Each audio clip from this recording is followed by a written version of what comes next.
400 कोटींमध्ये उभारलेला पूल 4 वर्षातच कोसळला। भ्रष्टाचाराने देशाला कशा प्रकारे पोखरलंय हे यातून दिसतंय। हा अपघात आहे की जनतेच्या पैशांची दिवसाढवळ्या झालेली लूट, असा सवाल या दुर्घटनेमुळे उपस्थित झालाय। कुठली ही घटना आहे, यात काही दुखापत झाली आहे का आणि काय कारवाई करण्यात आली आहे, सर्व काही या व्हिडिओतून जाणून घेणार आहोत। त्यासाठी व्हिडिओ शेवटपर्यंत पहा। नमस्कार, मी श्रेयस पांडे, तुम्ही पाहताय न्यूज 18 मराठी।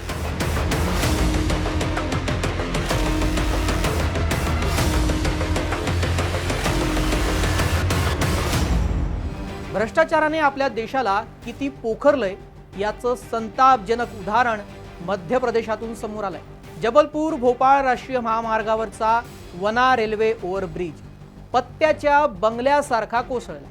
ज्या पुलासाठी जनतेच्या घामाचे 400 कोटी रुपये खर्च झाले, तो पूल साधे 4 वर्षही टिकू शकला नाही।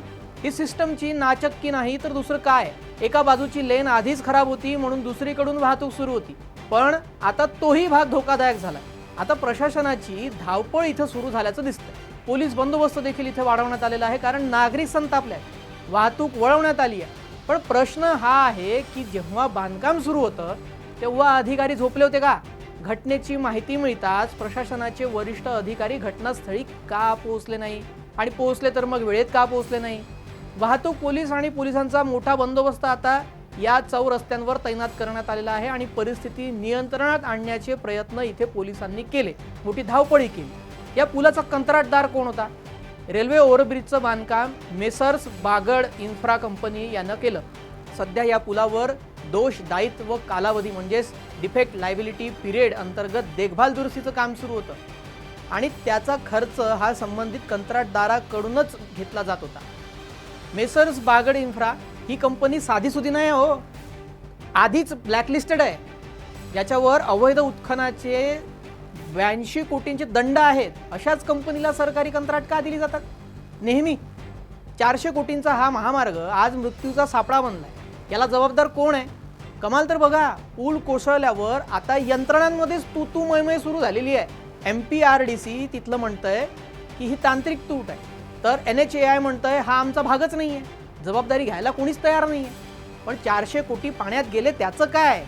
मध्य प्रदेश रस्ते विकास महामंडळ म्हणजेच MPRDCचे विभागीय व्यवस्थापक राकेश मोरे यांनी सांगितलं की हा NH45चा अप्रोच रोड जो होता तो प्रीकास्ट पॅनलचे मेंटेनन्स सुरू होते, काही तांत्रिक त्रुटी आढळल्या आणि दुरुस्ती केली जात होती। दुसरीकडे NHAI ने अधिकृत निवेदन जारी केलं आणि स्पष्टीकरण दिलंय की NH45 वरील हा भाग NHAIच्या अधिकार क्षेत्रात नाही, MPRDC अंतर्गत येतो।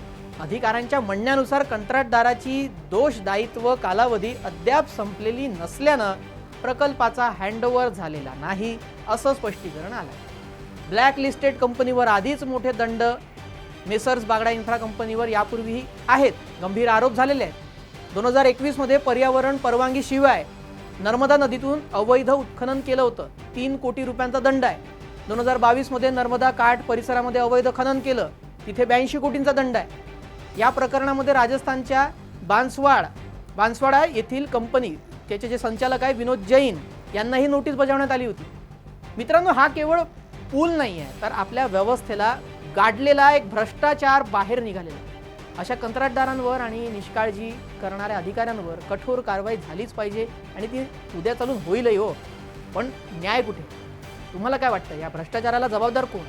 तुमच्या प्रतिक्रिया कमेंटमध्ये नक्की सांगा, कारण आपण काही दिवसांपूर्वी मुंबईच्या मुलुंडमध्ये देखील असाच काहीतरी प्रकार बघितला। त्यातून 2 जणांना आपला प्राण देखील गमवावा लागला आणि त्यानंतर महाराष्ट्र सोडा भारतभरच अशी परिस्थिती। तुमचं काय मत आहे हे कमेंटमध्ये नक्की सांगा। भेटूयात पुढील नव्या व्हिडिओसह। नमस्कार।